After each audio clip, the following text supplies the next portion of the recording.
Welcome to the Terrible Podcast with your hosts from SteelersDepot.com, where you can find all your latest and greatest Steelers news. It's Dave Bryan and Alex Kozora, always lit, talking Steelers. And now, here's Dave and Alex.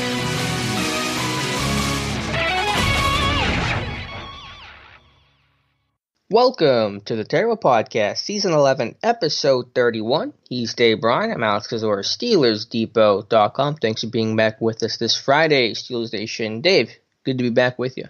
Same to you. Already a hectic Friday. Lost the Steelers Depot Metroplex. The hamster stopped running on the wheel. The mega computer, the one that powers, the one that I think it even powers you. But no, really, luckily the good thing is I got multiple computers. I keep multiple computers in this house, so on the number one backup right now. But hopefully I'll be able to get that squared away by the weekend. But next man update. Yeah, that's right. Next man up, and I think the Steelers might have another next man up. That's a nice segue right there. Good, kudos to you. Good start. Don't count on it getting better for me. That's the highlight of the show, probably. All right, Dave. Let's talk Le'Veon Bell here briefly, kind of get this story out of the way. Bell's new landing spot has been settled. He is now a member of the Kansas City Chiefs, inking a one-year deal announced by Adam Schefter yesterday. He will not be able to play this weekend against Buffalo, I believe they're playing, because of COVID testing, but he should be back 2 weekends from now. So Le'Veon Bell going from the worst offense in football to now the best offense in football. Yeah, that's going to be interesting to see how that ultimately plays out. And have you seen any details? I did not see any details on the one-year deal, just that it was kind of incentive-laden, which is not surprising. Probably something related to, some roster bonuses and I don't know, they probably got a little something in there, maybe Pro Bowl or rushing leader or something like that, crazy like that. But I wouldn't, just looking at what the Chiefs had in available cap space alone, knowing that this is a one-year deal, I'm really doubting it's going to be more than $3 or $4 million right around in there. And I think that's kind of what we had said the other day, looking back at the Devontae Freeman deal that he had signed with the Giants. So I don't think Le'Veon's going to break the bank with this one, but I'm not surprised. I think we said it was probably going to speculated that without a doubt it'd probably be a one-year deal. I'm surprised he signed this quickly. Obviously, they probably paid his at least his floor price, what he was looking for. I think he knows that he has to get at least a half a season underneath his belt, show that he still has it, quote unquote has it, so that he can try to cash in one last time on unrestricted free agency come March there. So interesting fit. Obviously he has not done much of anything this year. I looked real quick. I think he's got 19 rushes this year, and I think 10 of them were successful runs. So I know his people want to look at his yards per carry. Shame on you if you're one of those people. Look, I'm not expecting big things for him. I think a lot of people are maybe expecting him to be kind of more of a third down guy. Obviously, get a series or two in there a game, and they've been having some troubles in the red zone as well too with Clyde Hilaire. So probably Le'Veon Bell going to get some red zone work there on top of it. So an interesting ad, gives him a chance to play for a competing team, and we'll see how it goes. Yeah, I'll tell you this, Dave. We'll find out pretty quickly if the problem with Bell's lack of production was a New York Jets issue, an Adam Gase issue, a talent issue, or if it's Le'Veon Bell just simply declining. Now, I believe it's more the former, and the Jets were just such a dumpster fire that it was hard for anyone to succeed there, Bell included. But he's in a perfect spot with Andy Reid and the screen game they have, and a really strong offense where he doesn't have to be the focal point, but certainly can be a good complement and potentially start or potentially split time with Edwards-Helaire. So we'll find out pretty quickly if Bell, or how much really Bell has left in the tank. Yeah, Edwards-Helaire has looked good at times, obviously inside the red zone, not so much, I don't think. Short yardage type situations there. So going to be interesting to see how Andy Reid juggles this thing, because, obviously Le'Veon Bell's, you're not dressing him to run down kicks. You know, and he knows that as well too. So there is some degree of playing time that you're going to expect from him.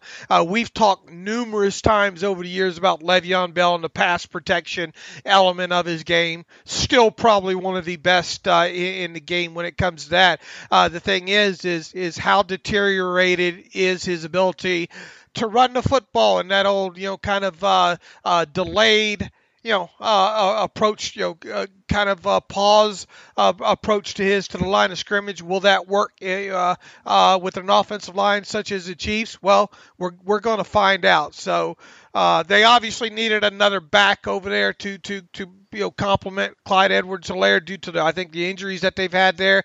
We'll see. Yeah, we shall see. And the Steelers, of course, do not play the Chiefs this year. The Dolphins were also reportedly the other team, the closest in contention. I think maybe they offer more money, but Bell trying to win a ring goes with the Chiefs. All right, let's transition back to the Steelers game this weekend against the Browns Sunday, 1 o'clock versus Cleveland, this AFC North showdown. And from an injury report standpoint, just starting with the Browns quickly, there was a bit of intrigue and a potential storyline yesterday when Odell Beckham Jr. was sent home with an illness, but according to media reports today, both Odell Beckham Jr. and the rest of the Browns players and staff have tested negative for COVID. So there is no COVID scare that unfortunately keeps popping up around the rest of the league. I believe the Colts today just had a bunch of positive tests and players had to be sent home. Yeah, we talked about how there's going to be more of this moving forward, and I think just it's how quickly teams have their good protocols in place to hopefully maybe prevent what had happened in Tennessee with the Titans there. So at least now, I guess, barring anything, and I suppose it could in the next few days, I think the thing that you worried about with the Browns was, if indeed Odell had tested positive, they obviously probably wouldn't have been able to work today. And then, until another round of testing took place there. So at the very least, it looks like the Browns-Steelers game will go off on Sunday then. So, look, I mean, you don't want a team to you want to beat a team at full strength. At least I like to see teams play at full strength like that.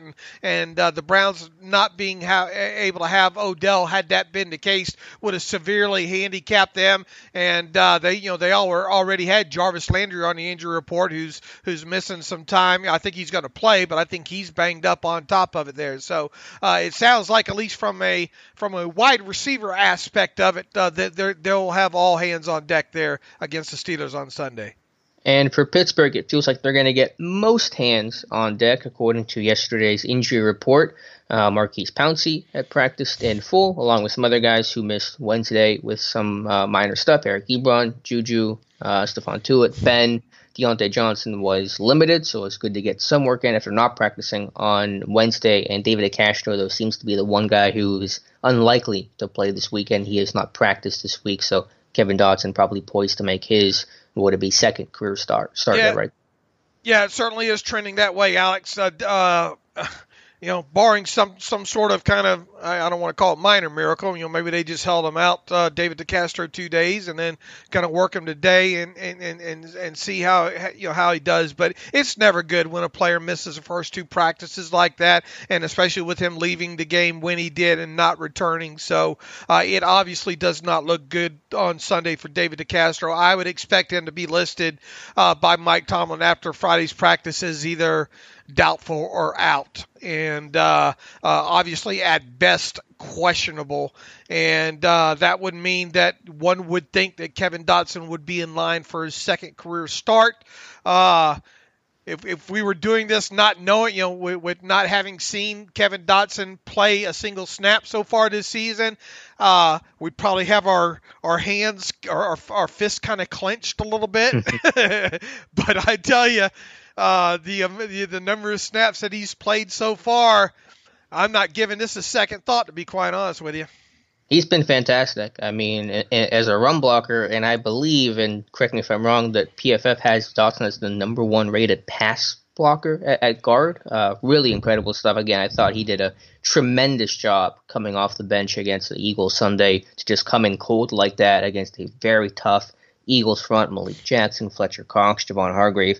He was excellent. And so, yeah, I'm very confident in him Sunday against Cleveland. Again, the Browns will have a tough front, too, though, so it'll be another very real challenge against Larry Ogunjobi and Sheldon Richardson. Yeah, and boy, you look back and they let that kid stay comfortable, right? But let him keep his hand in the dirt. And, I mean, he's old school lineup, and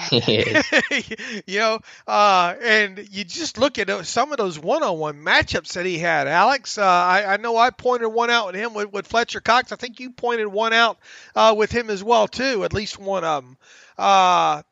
Man, he'll get under some pads in a heartbeat and if he gets up underneath your pads, look out. And he keeps a nice base underneath him, both as a pass protector and as a run blocker. And he'll just maul you. And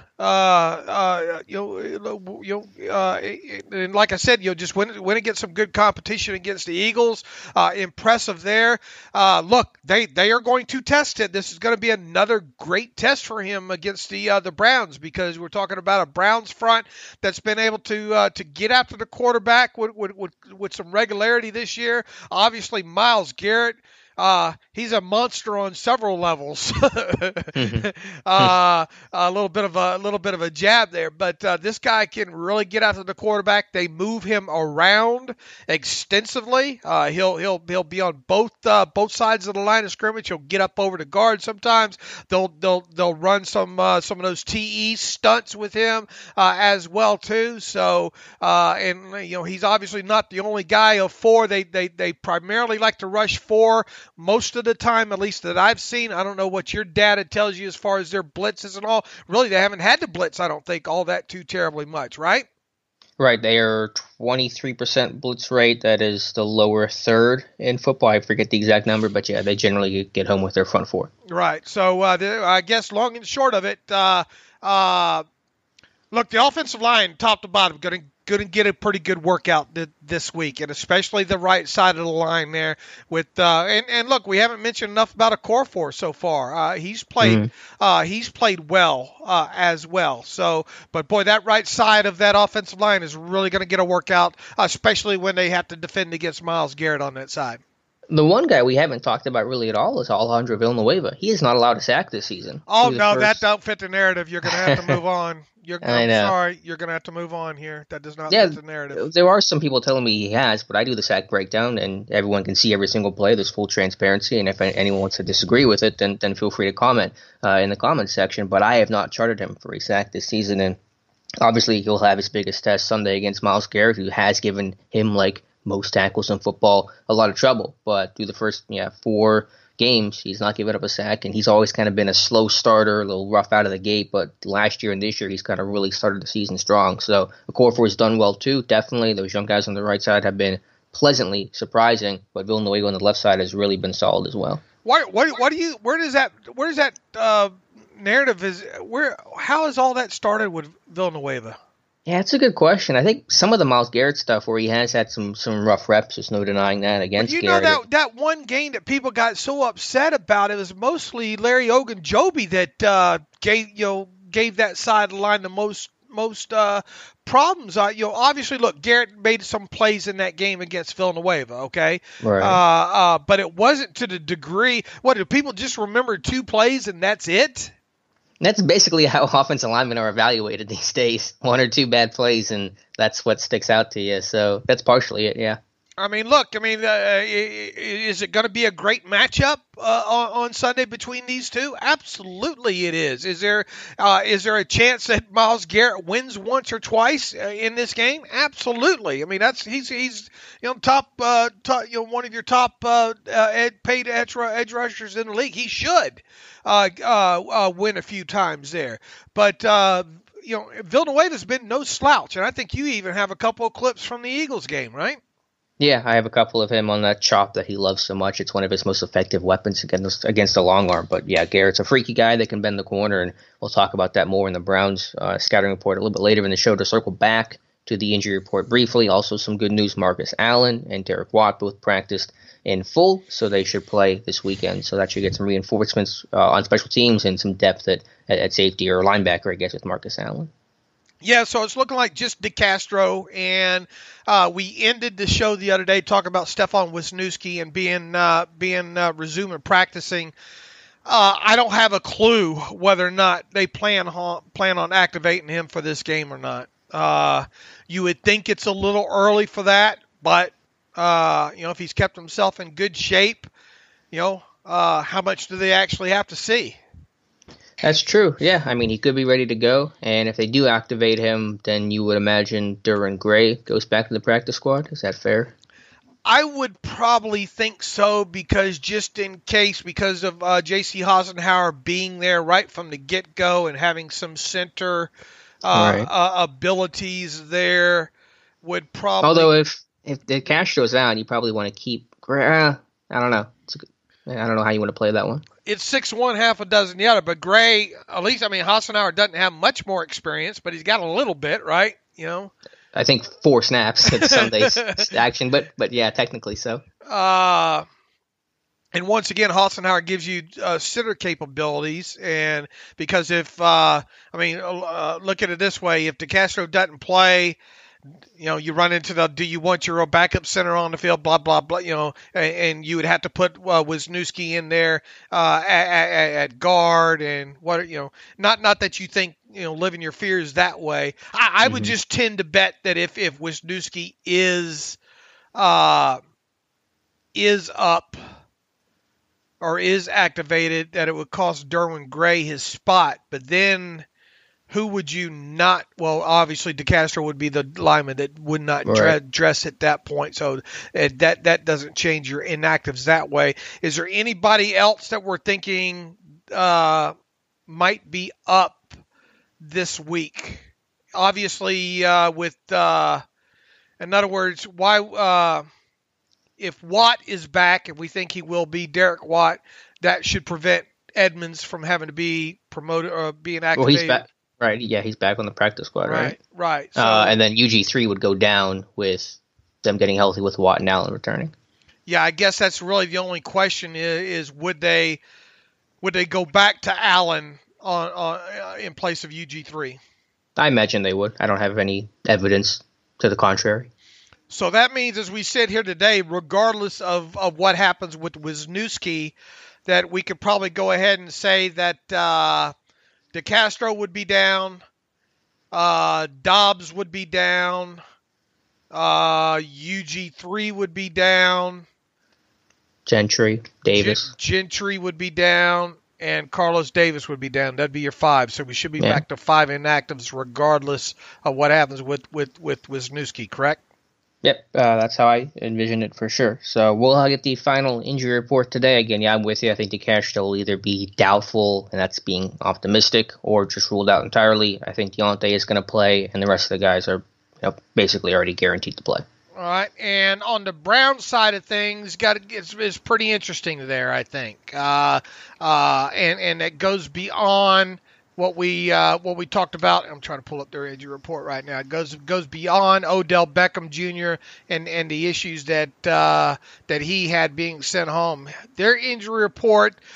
All right, sitting out Thursday practice for the Browns were Beckham Jr., illness, cornerback Kevin Johnson, not injury related, safety Ronnie Harrison. That's going to be interesting to watch to see what happens. And as Scott Petrak told us, how those things can go sometimes. Going to be interesting to see what happens with Harrison on Friday. You would have thought that maybe he would have had a chance to at least be limited on Thursday, but that wasn't the case. So we'll see what happens with him. Another safety, Carl Joseph, hamstring, has not practiced this week.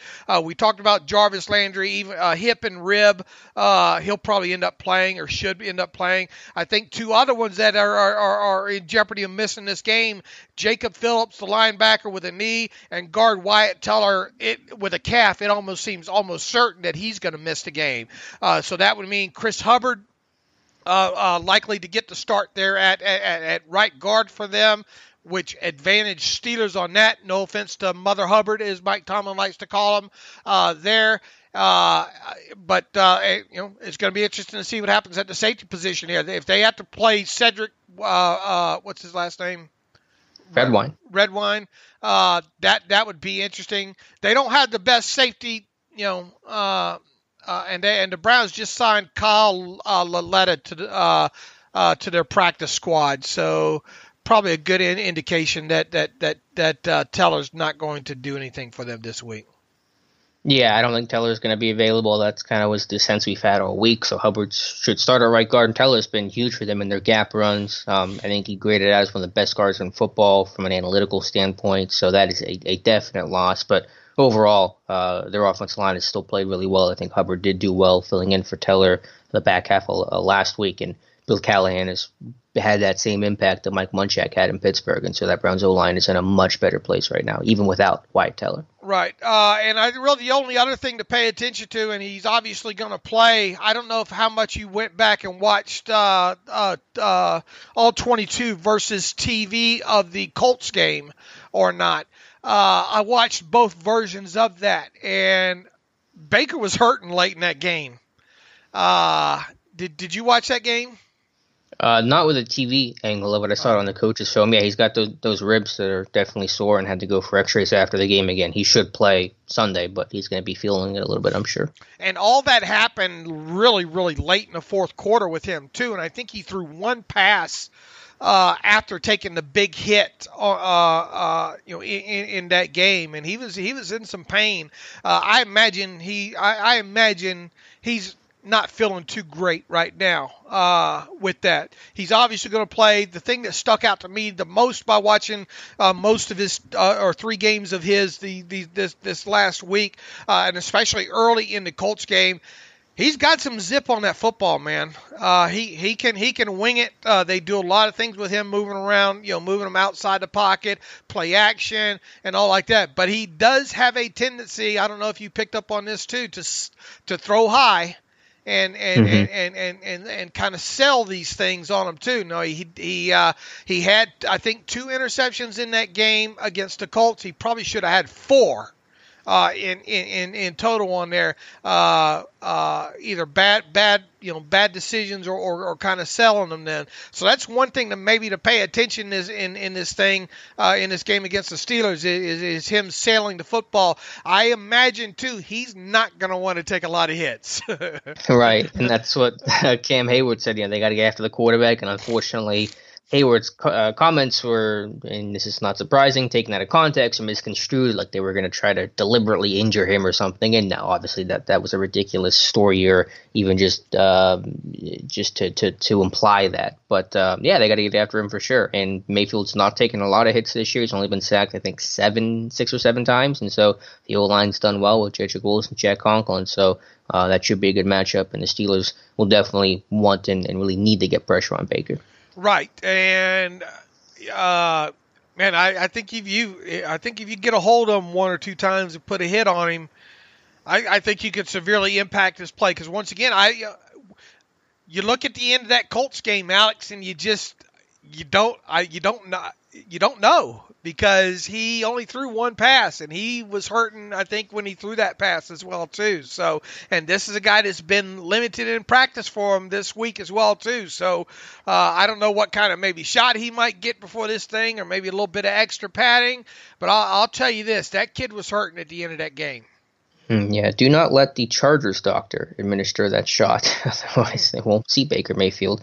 And I wonder if they're going to do less rollouts with him, if he's not going to be as mobile, because they boot him a lot, and they boot him to the left a lot, too. Very few quarterbacks go to their left for right-hander quarterbacks, but they'll move him to the left as much as any quarterback I've seen in football this year. So he's a guy that definitely can be that cross-body thrower, but if those ribs are hurting a little bit, it may be a little more difficult for him to do that. That's another point, because that's another good point, because in that game against the Colts, it was like, I think 3 times they did that over to the left, and he threw a cross body. Once again, he's got, I think the thing, and it's been a while, obviously, since I've watched a little bit of tape on him.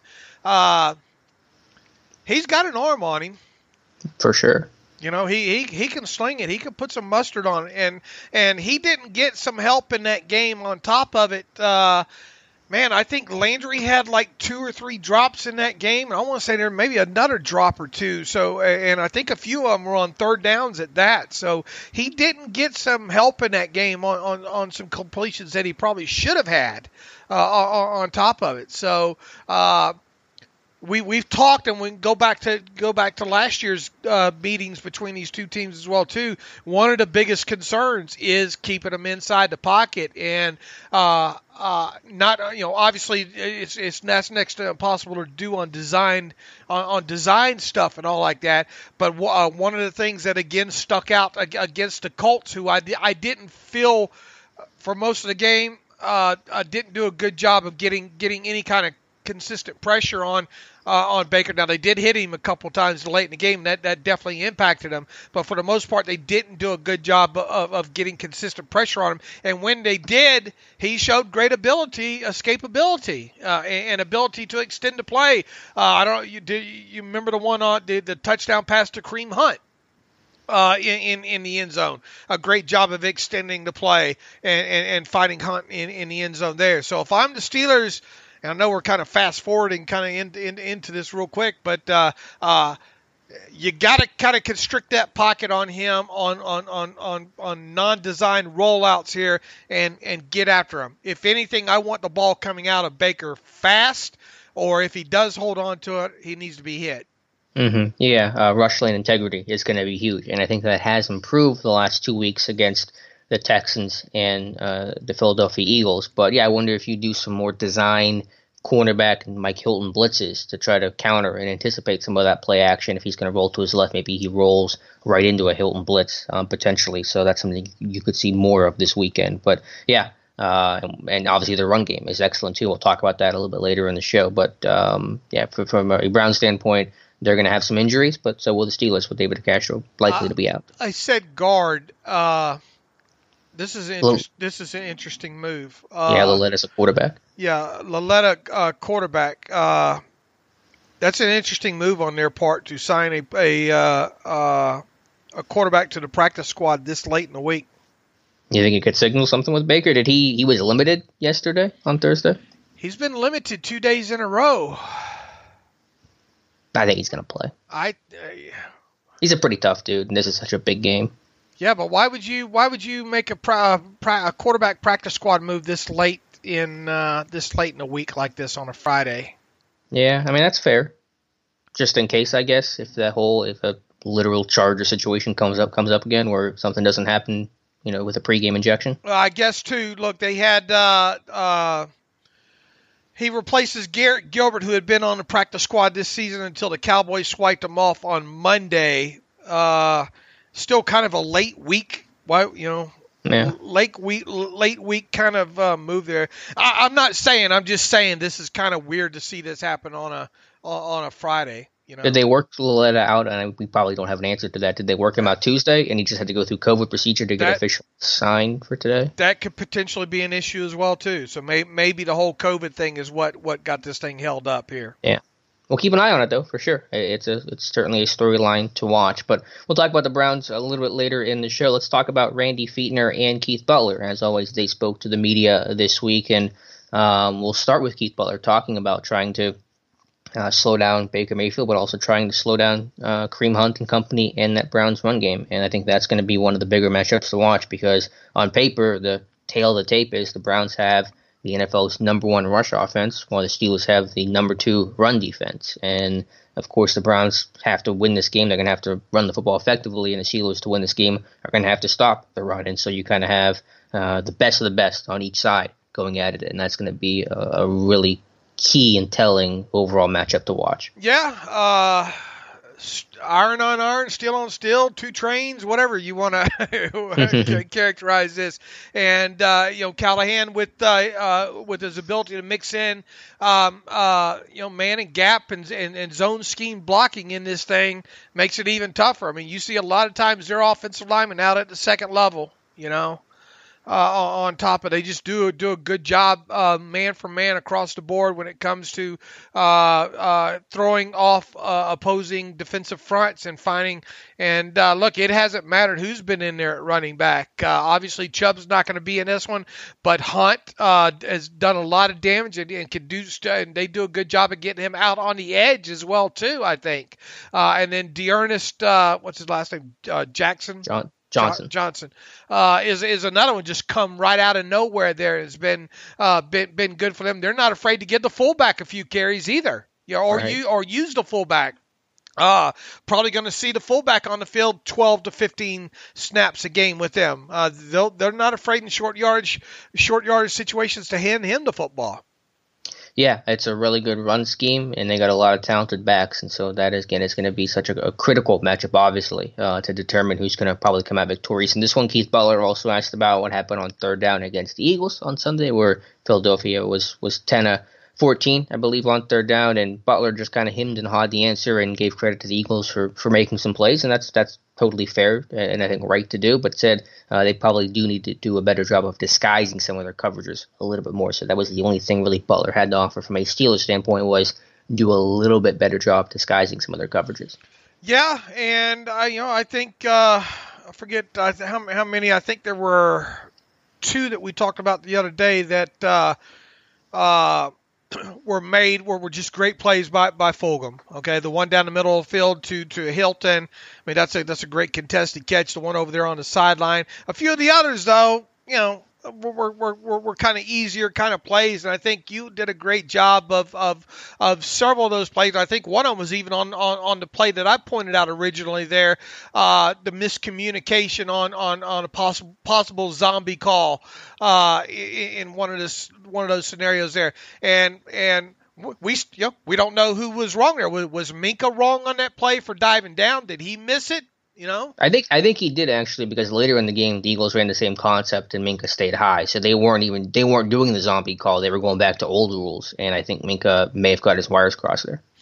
Well, I'm not that Alex. Evidently, according to my emails, we're not allowed to criticize Minka Fitzpatrick. So we're not. I thought everyone was doing. That seemed to be in vogue this week. No. Now we have been accused of wanting to throw Minka out with the bathwater, and we are on the.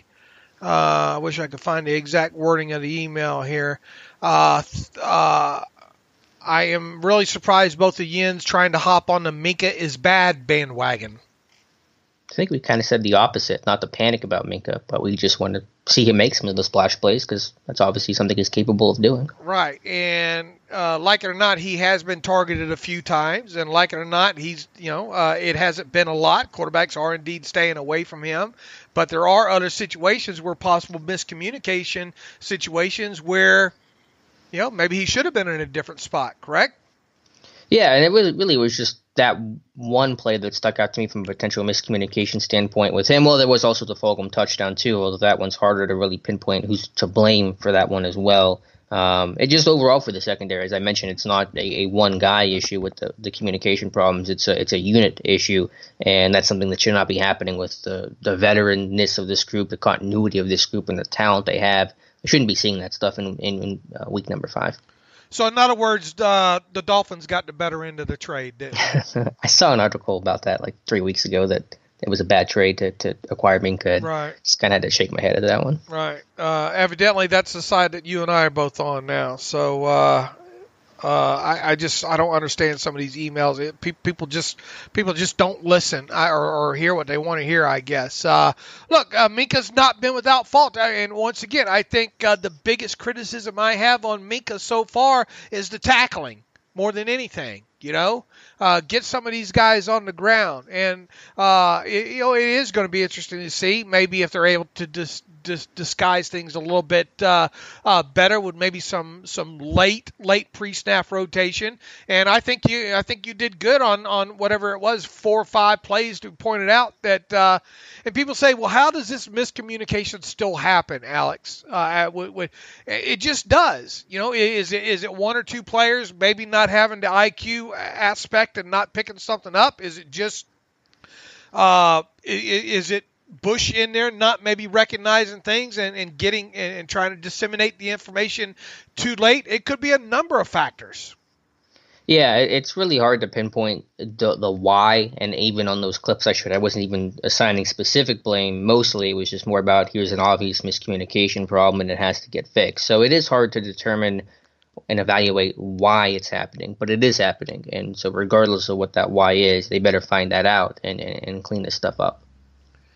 After going through as many times as you've gone through now, on a defensive side of the ball, especially this last game, what is your biggest concern? It's basically what I said in the video, was some of those communication problems. Again, on third down, they were poor, but they're not going to give up 3rd and 10 plus the way they did against the Eagles every single week. I think their cornerbacks will be able to be more competitive at the catch point and continue to make some more plays on the football. But this communication stuff, it wasn't singular to just the Eagles game. I pointed this out against Denver. You could look at other games where those things haven't been as pronounced, but they've still existed. And I get you're not going to be perfect 100% of the time. There are going to be the occasional miscommunications. It happens to virtually every defense. But the rate it's happening with how talented this group is the concerning part to me. Agreed. And look, I mean, other times too, it's going to be scheme. Like they had no answer for that one with the play with Fulgham coming over and motioning over into the H-back role. And I believe that was one of them that you pointed out. Nobody knew who had him. Right. They kept Nelson, I think, on him, which Nelson has no chance to make that play. He's severely out-leveraged. Out-leveraged big time. Right. So another issue is, does this defense have enough answers to some situations? Again, this is a simple defense conceptually, schematically. They predicate themselves on letting their guys play fast, not think, and there's an obvious benefit to that. But when you do face some really good schematic minds, like a Doug Peterson, for example, you may not have enough answers to situations, and that can pose a problem like it did on that play. We're going to bounce probably a little bit back and forth between coordinators and talking about this game. I suppose that's okay because there's a lot after watching last night. Real quick with a missed tackle, since you brought it up, yeah, Minka, this is the numbers from our Josh Carney, who does the missed tackles report. Minka's at 18.2% miss rate this year, which is a small sample size still, but he was around 10%, I think 12% last year. So that percentage is up, which is not good for him. And credit to Terrell Edmonds, only an 8.7% miss rate. That is, I believe, the best of the team. And so Edmonds, again, I know we don't like to probably get some hate mail for this one, but Edmonds has playing well, and as a tackler, he's always been solid and even more solid this year. Yeah, Steelers Depot, the place where we're trying to send Terrell Edmonds to the Pro Bowl. Hall of Fame. And get Minka cut, right? Something like that. I think it's a little hard to fit on a bumper sticker. People don't understand what, and I saw you get criticized for, but PFF has so-and-so targets for Minka. Oh, yeah, and Hayden, yeah. And again, I don't know how PFF does their targets. They're probably a little more open with some of their stuff. I'm a little more strict with it, but I just go off my charting and my numbers. We obviously we like looking. We think PFF does a great job. We refer to them on a lot of information and like to look at their stuff as far as grades. But after every game, we set up offensive and defensive charting in Excel spreadsheets, and Alex takes the defense, Tommy takes the offense, and they go play by play. It's a lot of fun. And Alex has done this for how long have you done this now on the defensive side? Since I started with Depot, 2013. So I would think that you're probably good at it. You're probably better at it than I am. I'm just throwing it out there at this point now. I used to do it way in the early stages, but not to the level that you do it now. So I have a feeling that you probably got a good idea in with the way the Steelers run the defensive schemes of when a player may or may not be a target. Yeah, and again, I'm more strict with it. Usually, someone has to be in like direct coverage, so a PFF will ding you if you give up a 5-yard curl when you're playing cover 3 off coverage. I've seen screen passes where they just randomly assign it to somebody. Remember doing John Bostic film room a couple years ago, and there was a screen like on the right side that went for 12 yards, and Bostic wasn't even close to the play. It wasn't this guy, but they still gave ding Bostic for it. So there's a different philosophical approach. Some of it is tough, though. Some of it can certainly be subjective and argued. There is no, I'm not saying that I get this right 100% of the time, but there isn't any gray areas occasionally with what's a target and what's, who am I going to ding on this play. But we just done the charting for a while now. And so our numbers may look different because we're doing our own work over here. So it could be different than what someone else's work is. Right. And you covered the same defense for all these years on top of it, too. You got one guy doing it, on top of it. Not that look, and we'll have conversations among ourselves. You, myself, and Matthew. Was this a drop or what happened on this play or that play?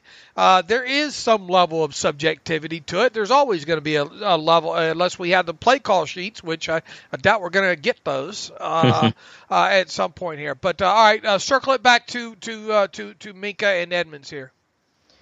Yeah, again, not hitting the panic button on Minkah. I don't think he's playing terrible. I've seen some people say, well, the urgency isn't there, the effort isn't there. I think in our quest to try to find an answer, we start reaching for stuff sometimes to try to make some sense of the situation. It's not because he's just playing center field. If anything, they're playing him closer to the line of scrimmage this year. They're spinning him down a lot more. Cam Sutton, Mike Hilton, they're playing more of the deep half and the deep middle.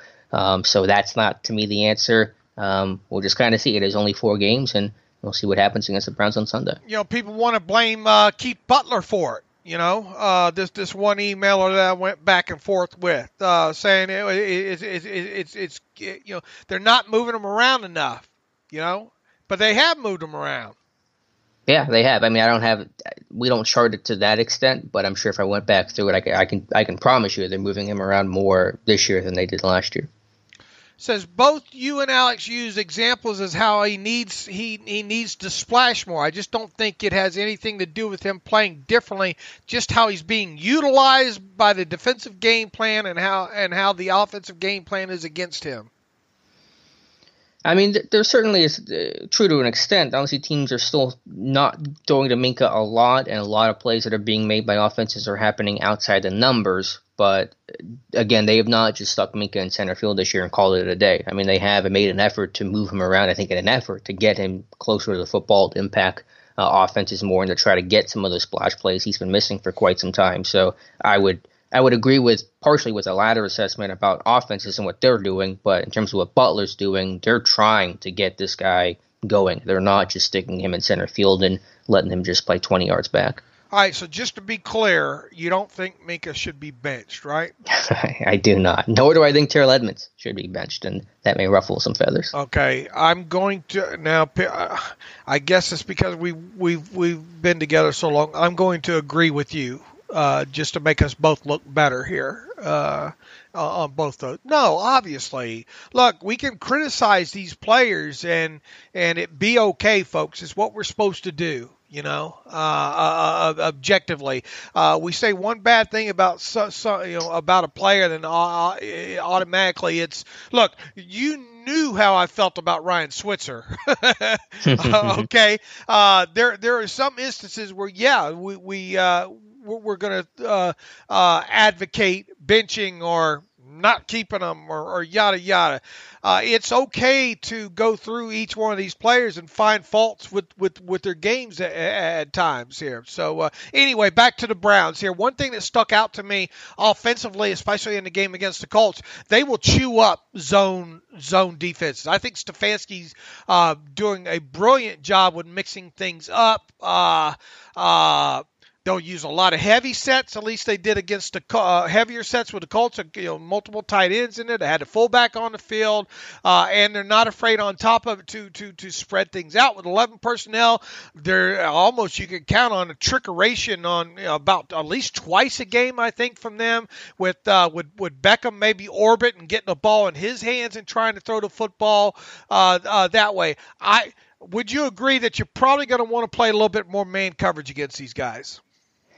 Yeah, the only concern, though, is because Baker is so mobile. And whenever those quarterbacks can take off and move, I think that happened last year, and you lose vision on him, that can become an issue. So that is going to be the chess match. If you want to play man, you might have to rush in a way that reflects your playing man coverage. You may only rush 3. You may put a spy. They spied Carson Wentz with Vince Williams last year and only rushed 3. That kind of hurt the pass rush, but helped contain Carson Wentz. You may have to do more of a muddled rush where you're kind of just rushing to contain as opposed to really rushing to get home. So you can play man for sure, and this is where the strength of the team is still man coverage, but it may impact how you get after the quarterback or don't get after the quarterback. Here's another update from Tom Pelissero from NFL Network. Odell Beckham Jr. remains out of the building today per COVID protocol. And that's on top of him, one of his previous tweets saying all Browns players and staff, including Odell Beckham Jr., tested negative for COVID-19 from Thursday's round of testing. So despite them testing negative, he's reporting that Odell remains out of the building today. There is I guess it's a procedure change, and I don't think this would apply, but it's worth mentioning right now that I know that if you test positive for COVID, and I know as we see here right now, Odell Beckham Jr. has not, after a Tuesday, so on a Tuesday or later during a game week, you're out for the next game. And I think even if you're around potentially someone that tested positive for COVID, you may be out as well. So I don't know if that's going to come into play here, but the concern, I guess, would be the potential incubation period of COVID where somebody may not have what they call it the viral load to have that show up on a test as a positive. So I know we're getting into stuff above my pay grade here, but I guess it's a situation still worth monitoring. Dr. Kozora. Yeah, I'm sorry, Dr. Mel. I'm sure I've disappointed you with whatever I just tried to explain. Our buddy Scott Petrak chimes in on Twitter here. Odell Beckham Jr. not in building today. NFL protocol requires players to have 2 negative virus tests 24 hours apart after symptoms. Okay. Beckham's first negative test came back this morning. Okay. So, how's that going to work in the winter when players just, when there's flu season, when there's colds, obviously something going around that, may feel like they could be COVID. That could be an issue. Yeah, so interesting there. Obviously, as long as he's able to suit up and play, I'm not reading too much of him not being able to work a couple of days in a row here. But obviously, look, if they don't have him, that's going to be a big hurt to them, Yeah, and not that they need the reps, but Baker's been limited. Odell hasn't practiced now in a couple of days. I mean, they're not getting some of those valuable reps. Not Tennessee just won a game without any reps, so good counterpoint, but worth mentioning. All right, back to scheme. Well, we're mixing it all in here. Mixing it all up in here. Go back to Keith Butler here. Yeah, I think that was really everything for Keith Butler. He talked about dropping 3 a decent bit. That was really, I think, everything that Butler had to say. It wasn't a very long interview. Randy Fichtner talking about Chase Claypool getting involved in jet sweeps and the way that the NFL game is going, very reflective of the college game where receivers are becoming a bigger and bigger part of the run game. And I think you'll see that going forward with Claypool, with Ray McLeod, with Deontay Johnson, assuming he can play, where you'll see the Steelers receivers touch the football in the run game a decent amount. There's enough out there now on tape with them using this motion and all that teams are going to have to start really, really thinking about what they see versus reaction and all like that. I would like to see it expounded on a little bit more, this week. Keep building off of some of that stuff and keep giving them more and more to think about. Absolutely, and I think you talked about that with the pass game. Can we see some more pass plays off some of this motion? That would be nice to see. So, yeah, I think this is a continual thing, just in the way that the first couple weeks we saw a little bit of motion. It was some more simple, basic stuff that wasn't really effective. But last week you really kind of saw what it can do for an offense, and so hopefully you can continue to build off of that. I want to see either McFarland or I've been pretty good at calling this stuff lately. Mm-hmm. I want to see McFarland or McLeod come across on some of this orbit, and then maybe a double play action to each of them, or double play action to whoever's coming in orbit there, and then run the wheel off of that player, just continuing to circle around up the field. somehow. I think something like we've seen. I think we've seen the Rams and the 49ers do stuff like that. In other words, the orbit motion player, get him involved going upfield, after some play action in there. Yeah, if you can get those guys the ball in space, even just from the fly and a quick dump off, I mean, McLeod or McFarland in space can certainly be a threat, or even a Deontay Johnson. So, yeah, I think you can build some of the short pass game off some of the motion and jet sweeps that you're running right now. Only, I forget how many times, 5 passes, I think, or 6 dropbacks in total, something like that, off of pre-snap or motion at the snap of the football, and I think one of those was a sack. So I think it's time now to mix in some passing elements of this to really to get the defenses off their heels. So look for something like that this week, some sort of kind of trickeration or something kind of maybe that we haven't seen yet, using the pass game and using motion at the snap of the football. Yeah, I'm with you. I'm all for it. Anything else that Randy Fichtner said that you wanted to talk about, Dave? No, I thought it was interesting him saying, though, kind of and I'm not going to read the quotes here verbatim because a lot of these quotes with Randy sometimes are like me trying to quote me, which is tough to do. Them wanting to maybe work on the deeper elements of the passing game later in the week.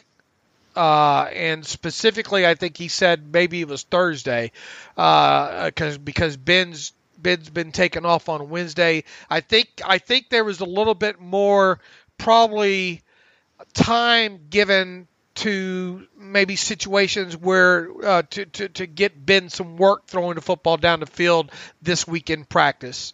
I think it's more of, I think the things that we're seeing. It just Ben hadn't been able to dial in, and we're probably going to get some hate mail for this, but I mean, he has not been great at the deep ball. You go back to the second half of the 2018 season. Even then, it was kind of spotty at times here, and the times that he has hit really this year, obviously the in the bucket throw to Claypool down the left hand side against Denver.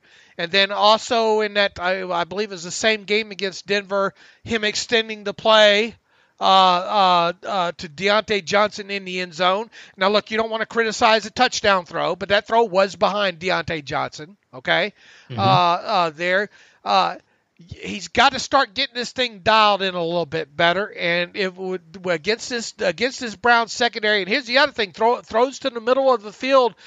Haven't really seen him past 12 yards do that, I don't think, and this is a defense in the Browns that I think you should have the opportunity of not only deep balls down the sideline, but maybe the ability to exploit the middle of the field more than 12. I think Ben's been fine outside the numbers overall.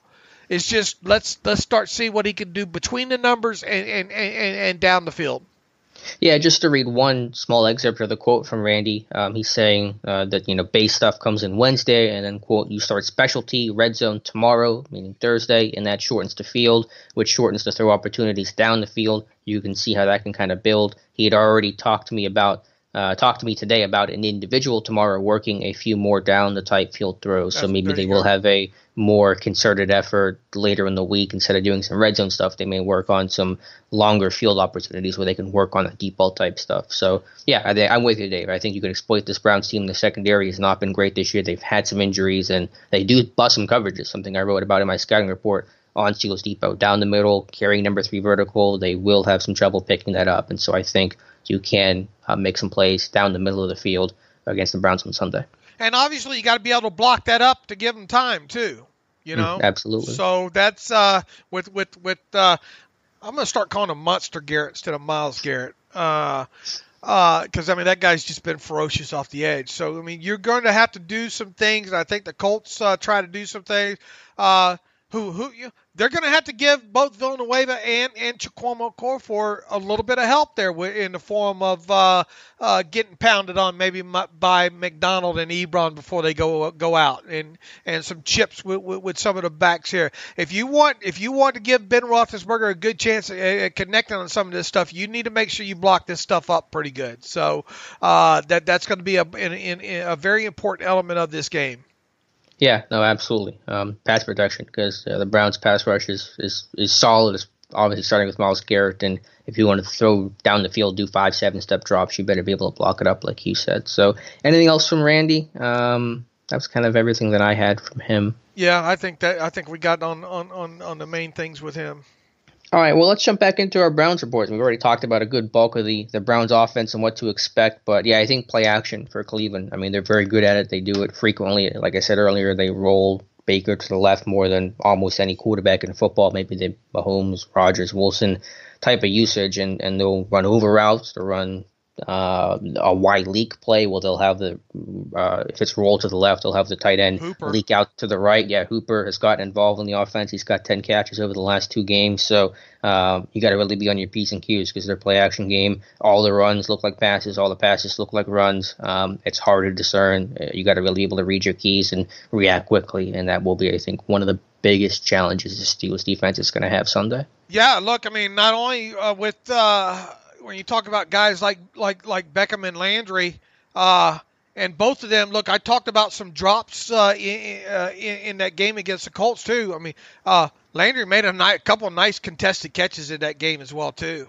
You know, these are guys that will battle for the football. I mean, this is Rashad Higgins. I've always thought that guy's been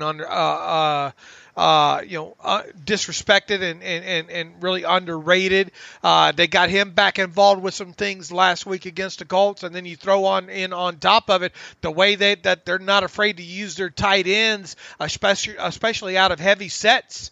You know, and how many times have we seen this Steelers team against some of those Y over routes? You know, just get crushed for explosive plays.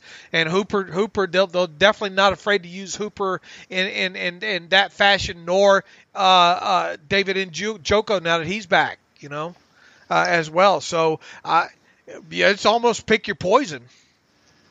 Yeah, they have a lot of weapons for sure. And again, in that run game, they're effective. And I know that they're without Nick Chubb, but you got a really good run scheme, and you got a really talented back in Kareem Hunt. And Dearness Johnson is doing pretty well. If you block it up right, it doesn't really matter who you put in the backfield. And so you got to defend inside zone, outside zone. They run a good deal of outside zone gap schemes. They run some specialty stuff, like you said. They ran a fullback counter on 3rd and 1 to Janovich, I think, a week or 2 ago. They ran a speed option play on 3rd and 1, I think, against the Colts last week. So the run game has a good base to it, but they have a lot of wrinkles off of it. So it's a rushing attack that's ideal, where they got a really good coach, they got a good personnel, they got good running backs, and they throw a lot at you. So Steelers' run defense has been excellent, but they'll be in for a challenge this week. I was really impressed with the way Stefanski mixed it up through a better part of that early portion of the game against the Colts there, mix and matching personnel types and play action and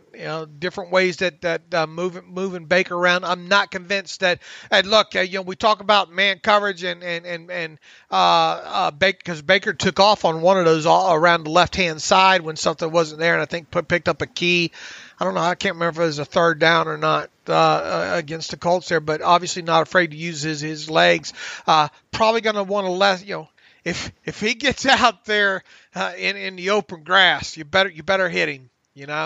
Once again, I think this game. I don't know how much we're overselling the impact with that. I think he's hurting, Alex. I really do. I think he's hurting.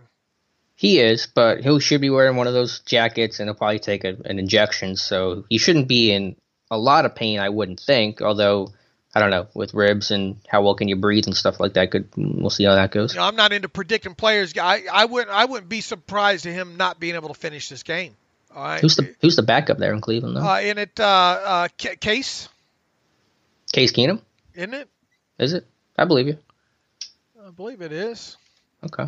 Yeah. So that's just good to know if they're this early with an injury there, and and making some practice squad moves. I mean, Keenum's a veteran at least, so we'll see what he can do if he had to come in. Case Keenum is the backup over there. And once again, I might have had my tinfoil hat on a little bit too tight when reading into this practice squad signing here, but you would think that it's just weird to see it this late in the week. I mean, especially if you're not going to, you get this late in the week, what's the likelihood you're going to dress a player like that unless in other words, I feel like it could have waited some, but I mean we'll obviously see how it plays out. Yeah, anything else with the offense? Again, the trickery, as you said, they've run some receiver end arounds. Odell Beckham Jr. and Jarvis Landry have both thrown a pass this year. Watch out coming out of timeouts. I think it was the Landry touchdown to Odell Beckham Jr. came out of a timeout, 2-minute warning into the first half. One of those plays did. And so watch out first drive and after stoppages was when the Browns try to get a little tricky. And they use a lot of that motion at the snap of the football as well, too. That's all over the place on their tape, and they're not afraid to let their wide receivers carry the football in situations like that. So, once again, very, very impressive, I think, what they're doing, more so, more rhythmic, it just feels like. And here's the thing too, is they put together some long drives. Now they didn't finish, they didn't do as good a job maybe finishing probably as they should have on a few of those drives against the Colts. But I tell you what they did do is they stayed on the field and they up a lot of clock. And I think when it got to even halftime against the Colts, I think Rivers had attempted like 7 or 9 passes or something like that. So they did a good job of keeping him off the field on top of it. And really, that game probably not even. The Browns did get a pick six in that game, and that one probably, I think the ensuing kickoff, the Colts ran back for a touchdown. So that really takes the wind out of yourselves. If not, that game's not even probably as close there. So I really like what they did offensively. Their offense is the better unit than their defense, even though that defense of theirs has a ferocious pass rush. To me, it stops at the pass rush with the Browns. Yeah, to flip over to the Browns defense, it's similar to the Eagles in the sense of they definitely make their most plays with that front four, with Myles Garrett, who's second in the NFL in sacks with 6. Only Aaron Donald, who has 7.5, has more, but they got Sheldon Richardson, Ogunjobi, and Olivier Vernon. They got a pretty good front four. They do, and I think I do think defensively with them, I think we've seen this. I think they should be able to be run on. You think? Yeah, I think they can.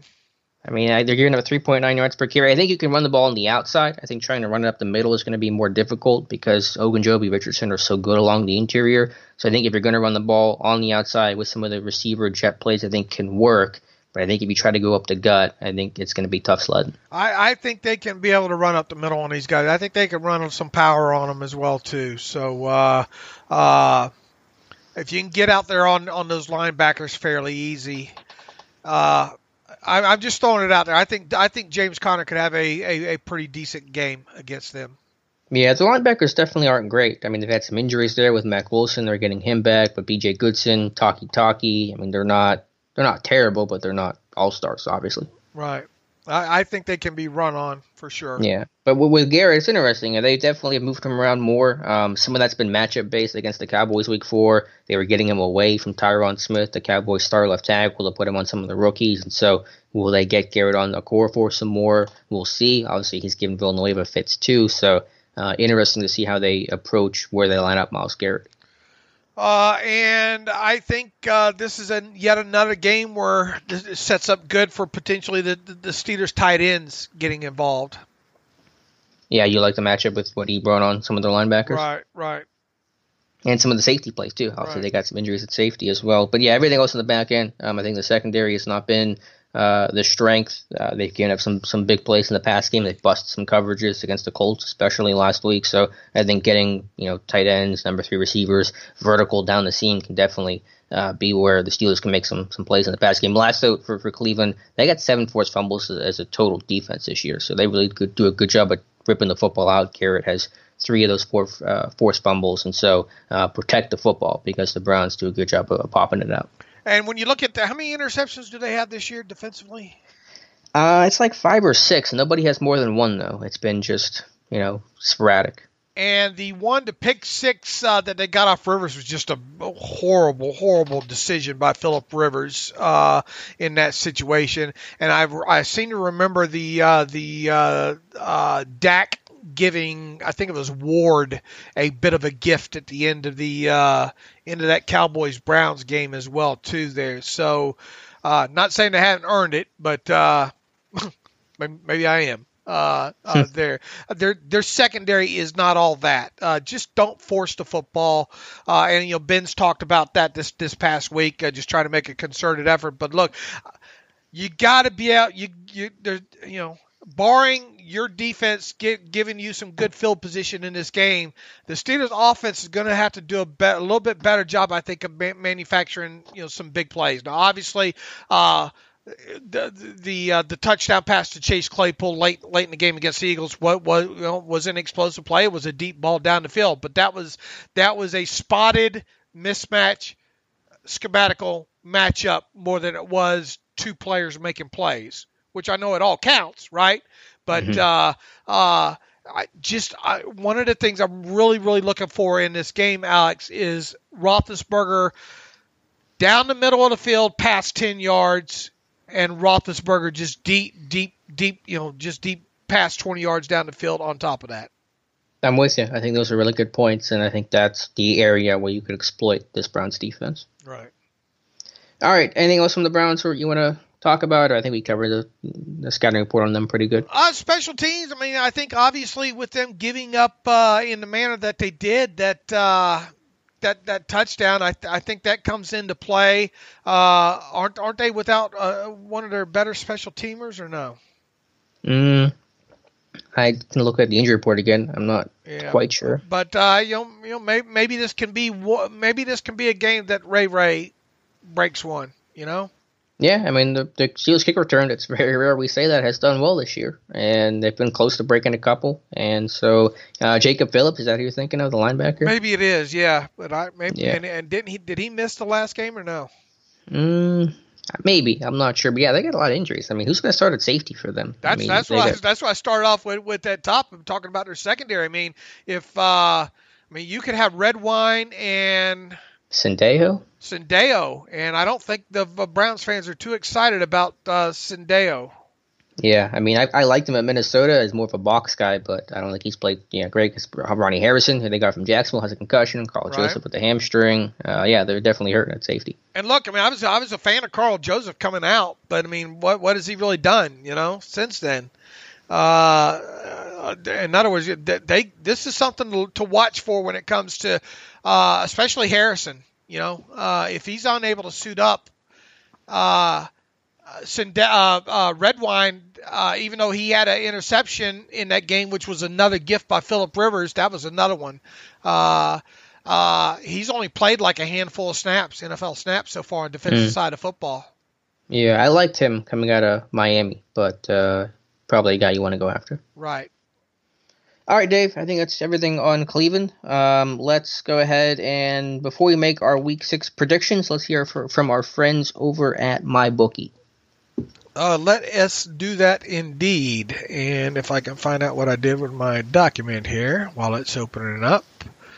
I think you're still up on the standings for the MyBookie standings of the year. You got me by a couple games. All right.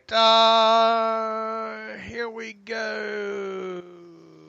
Between the NFL, college ball, what games are you looking for? Did you watch any of the Major League games last night? Did you peer in on any of them? No, I saw the Braves were killing the Dodgers, or at some point they put up a bunch of runs on LA, but I didn't watch any of the games. Did you have background noise going on with that Arkansas State, Georgia State game?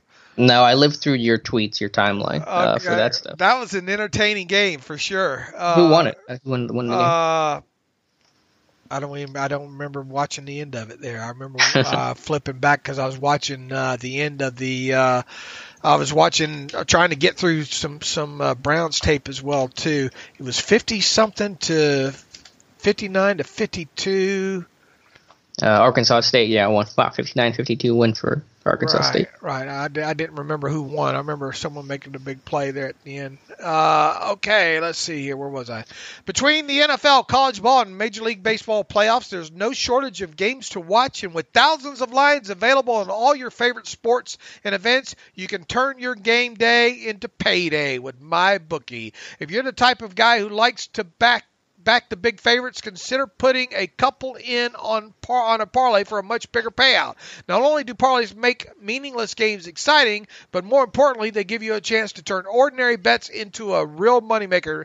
Did you see that multi-game parlay that somebody evidently had running on another betting site? I think that was reliant on the game, the late game, the Chargers and the Saints the other night. Had the Chargers won that guy would have turned like $50 into, I don't know, what was it, like 50,000 or something like that. And obviously it didn't come through for him, but I think it was like a 10 team parlay or something like that. Anyway, not only do parlays make meaningless games exciting, but more importantly, they give you a chance to turn ordinary bets into a real moneymaker. And don't forget the underdogs. They have a ton of value. The thing about the NFL is that underdogs are never really dogs on Sunday. Every team truly has a chance to win, and you do too.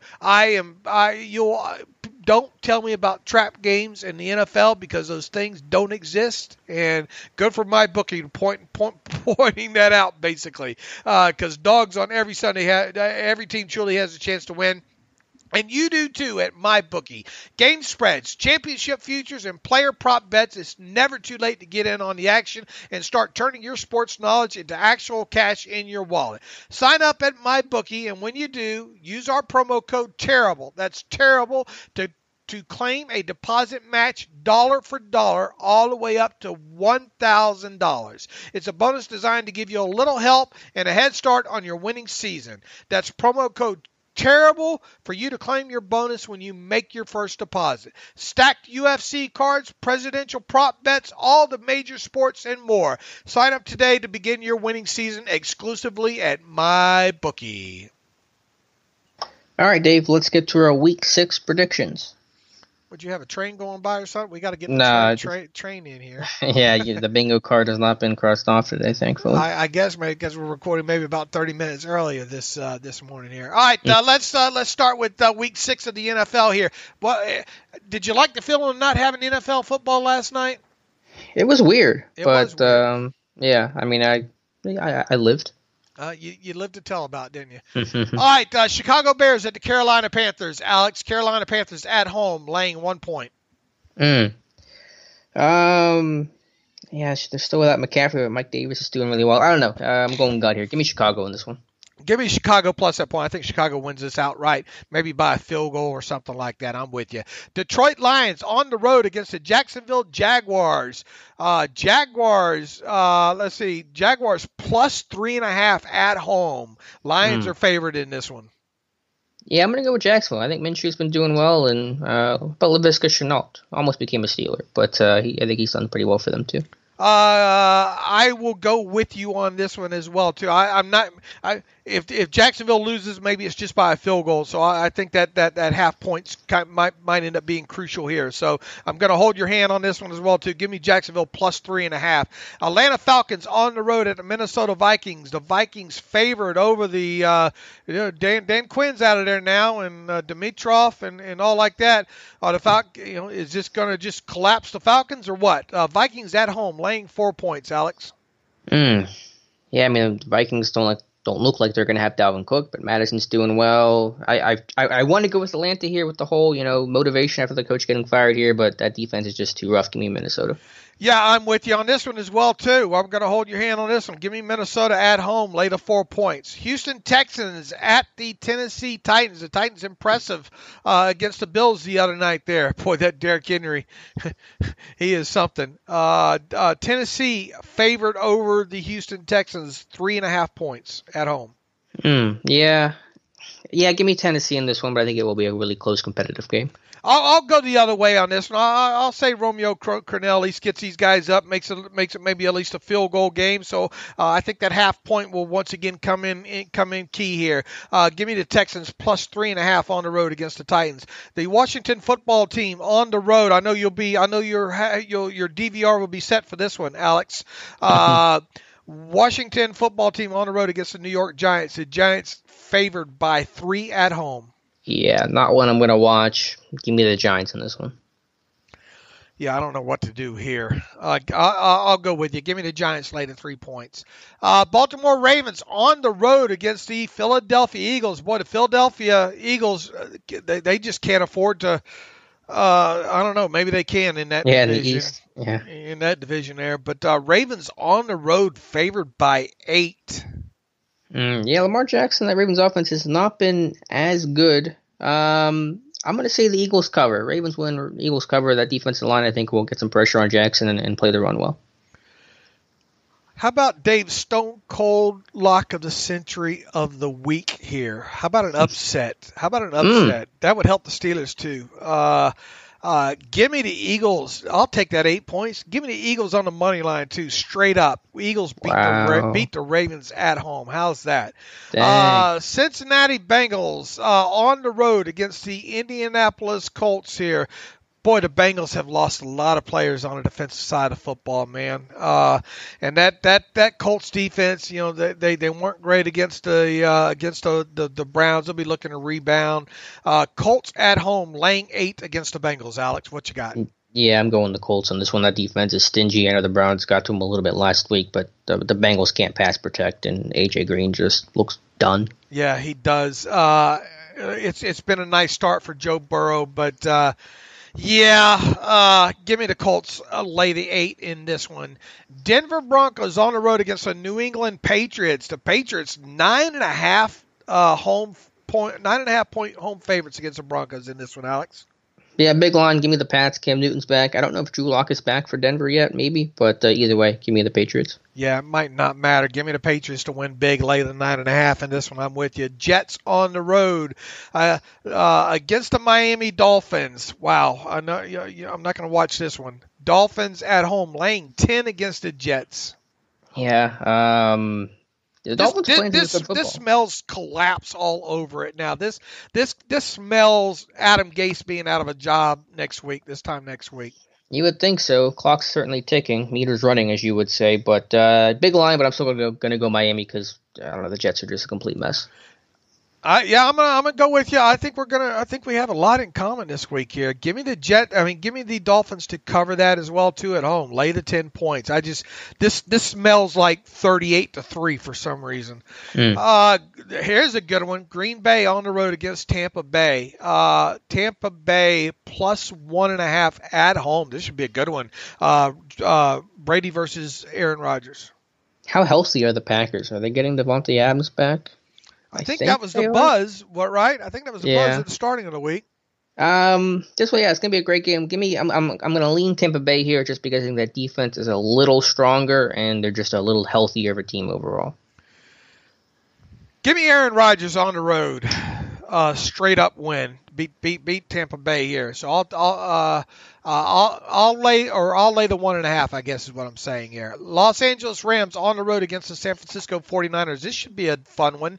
49ers are the dog at home. They are getting 3 points against the Rams. Yeah, they're just so beat up. Again, we don't know who their quarterback's going to be. It could be any of the three. Give me the Rams in this one. Give me the Rams to cover the 3 on the road as well. That takes us to the 2 Monday night games. Kansas City on the road against the Buffalo Bills. The Bills plus 4.5 at home. So the Chiefs are favored by 4? Chiefs are favored by 4.5. I was thinking about trying to get the Bills to cover this one. Do I want to go with that? I'll go out on a limb here and say, the Chiefs may win, but I think the Bills at least cover. I'll say the Chiefs cover this 4.5 on the road. I'll take the Chiefs on that one. Arizona Cardinals at the Dallas Cowboys. Believe it or not, Cardinals are road favorites by 1 point. Basically, who do you think is going to win this game? Yeah, I mean, obviously they're going to try to rally around Andy Dalton, now the quarterback in Dallas. Just that Cowboys defense, it just looks like the worst in football. If they had any semblance of a defense, I might go Dallas here, but give me Arizona. I'll take Dallas at home to pull the upset here. I'm going to switch with you because I think the Cardinals are without Chandler Jones. What a huge loss that is. And so that beat up Cowboys offensive line. I'm going to switch with you and go Dallas. All right. That should bring us to Sunday, 1 o'clock Eastern time at Heinz Field. The Cleveland Browns versus the Pittsburgh Steelers. The Browns have only beaten the Steelers once at Heinz Field since Heinz Field opened. They have not beaten Mike Tomlin at Heinz Field. All that said, right now, this game, the Steelers at home favored by 4. Well, I love all those fun, quirky stats you just rattle off, but they're really meaningless for this particular game. But having said all that, I'm still going to go with the Steelers in this one. 28-20 is my score prediction. I just think that defense is better for Pittsburgh. Obviously, the secondary is not going to play as poor on third down.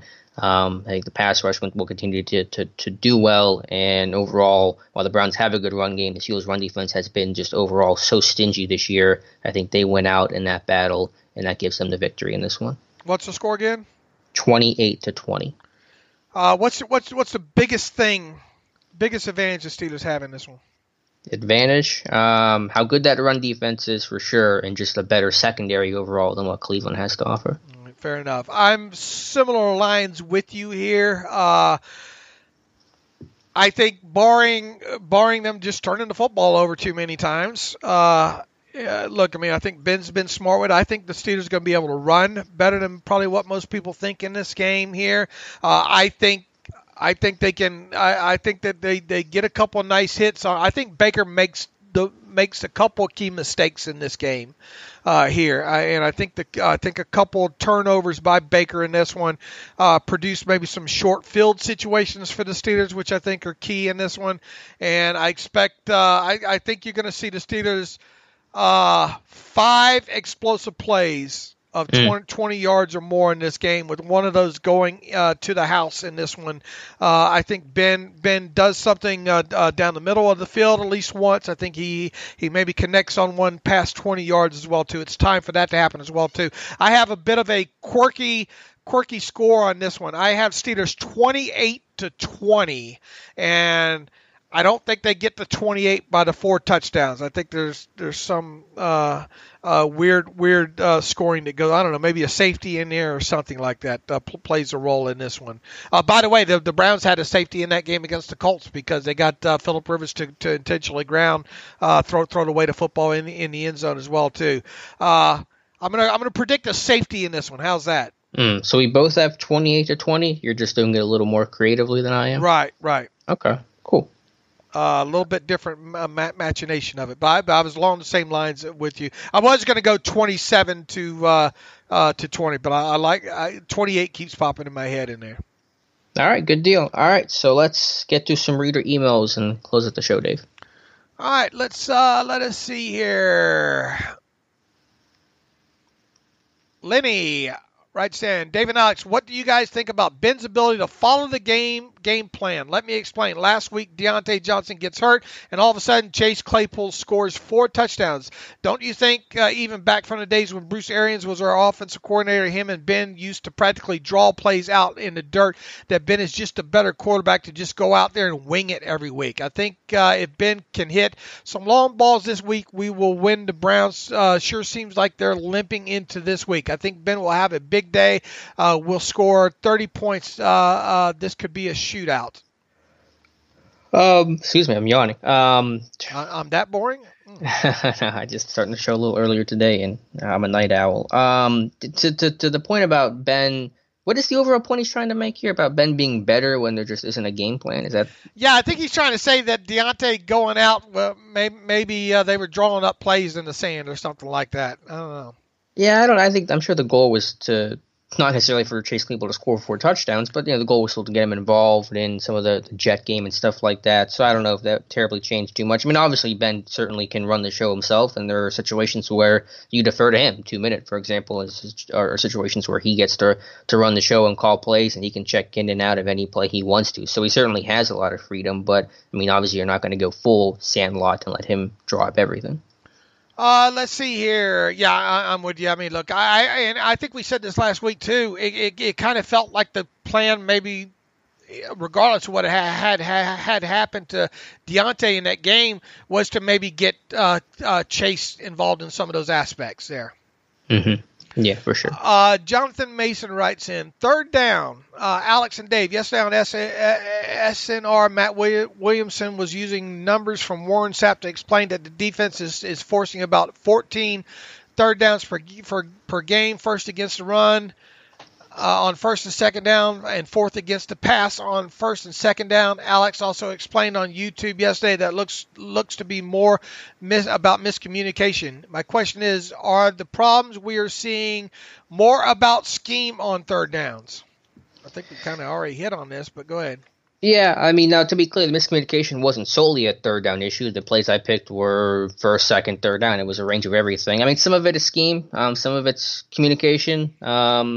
It's hard to attribute one problem to multiple negative plays, and so I think painting with that broad of a brush, to steal a Tomlin term, is probably incorrect, and so this is kind of a vague, floaty answer, but it is multiple. There are stuff where you can point to scheme, you can point to personnel, just communication breakdowns, guys just not finishing and making plays on the football. So unfortunately, whenever you're kind of that bad as they were against the Eagles, it's a lot of small things that keep kind of popping up. And look, you got to give the opposing offense some credit on some stuff as well too with scheme. Because look, you have you see a person, a certain personnel group roll out, and you're wanting a cover 3 or whatever against that because of down distance situation, all like that. Sometimes the other team will out scheme you. Yeah, absolutely. And Fulgham, again, made some really impressive plays. And maybe that guy turns out to be a stud, and this is just his coming out party. I'm sure, what Ravens fans in 2011 were saying, who is this AB guy catching passes off his helmet? Who is the 6th-round pick that's burning us? And it turned out, okay, it kind of makes sense that this guy became who he was. Obviously not saying Fulgham's going to be AB, but maybe that guy turns out to be a player. At the beginning of the week, you were, I think, a little less forgiving, because we were talking about, you were questioning me about, were there that many contested? Have you become less forgiving on the defense than you were at the start of the week after obviously getting into the tape? Did it feel? Are you less forgiving for the defense? Absolutely. Than you were at the beginning of the week. And obviously with watching, because sometimes a game can feel, the TV tape the first time through, because you're trying to watch so many things, can feel like one thing, and then you get into the tape and see the other things. Yeah, I mean, I don't think my opinion changed. I mean, obviously the secondary didn't play well enough, and they got to be able to contest some of those plays. You can't just always say, well, the offense made plays. And occasionally you can say that, but that only works for so long. But to me, I guess where I've changed the most is saying that I was talking a lot about competitive catch points, I think, Monday, and still some of that is true. But what the bigger concern to me are some of the communication issues that I'm seeing that's sometimes burning this team, sometimes not, but it's still there and will get exploited if that stuff continues. Here's the thing that I'm on the biggest lookout for this week against the Browns defensively. You can't continually give up these six explosive plays a game or whatever. And really, overall, I don't think the total's that high overall. They're coming at less than ideal times, I think. With that. But 3rd downs, especially the 3rd and long situations here, you got to get off the field on 3rd downs. You got to, you can't obviously give up some of the types of explosive plays or near explosive plays, which they probably should have been hit for a couple more in these last couple of games as well too. And got to turn the football over once or twice. Yeah, the Steelers on 3rd down are allowing 50% conversion rate. That is like 23rd sixth in football, which I don't know where they were last year. I can look that up here quickly, but I'm sure they were a whole lot better than 26. That's not acceptable. Right, and then third and longs, man. I mean, a lot of those, you dig deeper into that 50% number and see how many third and longs there is. That really turns your stomach even more. Exactly. Yeah, they were around top 10-ish last year, third down 36%, 50% right now. So, again, they will not be as bad as they were against the Eagles, or at least they better not be, but you do need to get that stuff cleaned up. Now, if you get into this game and you're bad again on third down and short fields are not responsible for some points being scored here, and thus basically, if you're giving up third downs and the Browns score hang 26 or more on you, then we need to start probably, having some prayer meetings. Yeah, we'll see. The Browns are a good offense, so I don't want to pretend like they can't put up points, can't make plays. They're going to be a challenge for sure. So this will be a very good test for the defense. There's no doubt about that. All right, Zach writes in, Zach Mandel like Randall, writing in from Minneapolis. I'm a Central PA native, but moved into Viking country for work just a few months ago. I've been listening for a few years, and this is my first time writing in. All right, we got a first timer in Zach. Thank you, Zach. I have two questions for you guys. Since at least the first Ravens game last year, I've noticed that the Steelers moved T.J. Watt around for a few snaps a game, sometimes over close to Dupree on the other side, and more often shading the A gaps over the center. I think Alex noted the other day that they do this to give TJ a chance to shoot those interior gaps, but my question pertains to the rest of the defense. Do they do anything to compensate for taking him off the edge with line shifts or positioning of DBs, linebackers in an overhang? And is there a consistent offensive and or defensive formation personnel on the field when they decide to pull TJ inside? I do note that I saw them do that with Highsmith a couple of times against the Eagles too, so I guess this just isn't a Watt thing, but a left outside linebacker thing to use them as a disruptor. Yeah, we've seen them use that kind of a joker role there. Yeah, it's not specific to a player. It's not specific to the left side either. They can do it with Dupree as well. It's part of it's most often with their over front. So if they get a heavy multiple tight end personnel set, they'll shift the defensive line over to the strength of that. Usually gets a defensive end matched up on a tight end, which is obviously advantage Pittsburgh on that one, and that'll shift off ball Watt or Dupree or Highsmith or whoever, and oftentimes they'll try to shoot an A gap to get penetration. That may force to run the bounce, which gets a T end on the tight end, and again advantage Pittsburgh on that one. So it most often comes on their over front where they're facing some heavier personnel as 6 offensive linemen, multiple 2 or 3 tight ends. That's when we most often see Watt or Dupree playing off ball. Good explanation there. Number 2, it seems to be a new wrinkle this year for the offense to set up in an unbalanced formation and then have the unbalanced linemen, either Chooks or Al, shift back to their normal right tackle or left tackle position. What is the purpose of setting up that way and then motioning out of it? What does the offense stand to gain? Good observations, Zach, because they have done that a little bit more this year, especially when they have got like an extra lineman, I think, in there in Hubbard or whatnot. But I mean, we have seen them do that quite a bit. Yeah, we definitely have. I don't know the exact reason. I've wondered it myself. I don't know if they're just getting a look at how the defense adjusts. Maybe if they don't recognize that and don't line up properly, then they may snap it quickly. And if the defense recognizes it and adjusts appropriately, then they just shift back like they have. And in most cases, they have actually run unbalanced a couple of snaps this year. But I think that's just kind of an extra little wrinkle just to see how a defense plays you. And maybe that's something you can build off later or catch them napping if they don't adjust to it. But I don't know for sure what the rationale for that is. I do not know the rationale either. It's one of those great questions that we would ask if we had access to asking them. Be nice. Be nice. But nobody wants to ask those level of questions at all. Not that you would get the 100% truth, but you never know. You might get something that you don't know if you don't ask, right? Right. I mean, Randy and Butler, they obviously are mindful of their answers, but they're not like Tomlin, where they will give you some very super flat answer that is nothing. So in terms of the schematics of it, so you might get something from those guys. Right. We already covered John Newark asking us, telling us not to throw out Minka with the bathwater. We're not. I promise you, we're not. Or let's see, what is the Minka is bad bandwagon? Email us if you think we've been on. Email us if you agree with John Newark, who says Dave and Alex have been on the Minkah is bad bandwagon. I wonder if we really come off that way. I hope not. I don't feel that way for sure. I think I've expressed that multiple times that I'm not panicking on that. I do think that you want to see Splash, and he's in a big drought right now. And but I'm not panicking about Minkah. I hate to single John out like that, but it some of these questions that we get sometimes. Look, we like all questions, all like that, but try to make sure you get the proper context or the comprehension of what we're saying right in there. Let's see. Here's a good one from Jay Guilford. Writes in, I read an article today on ESPN. This is the Bill Barnwell article. I was hoping we would avoid that. On ESPN proposing several trades around the league. One of them was the Steelers trading Justin Lane. I read this.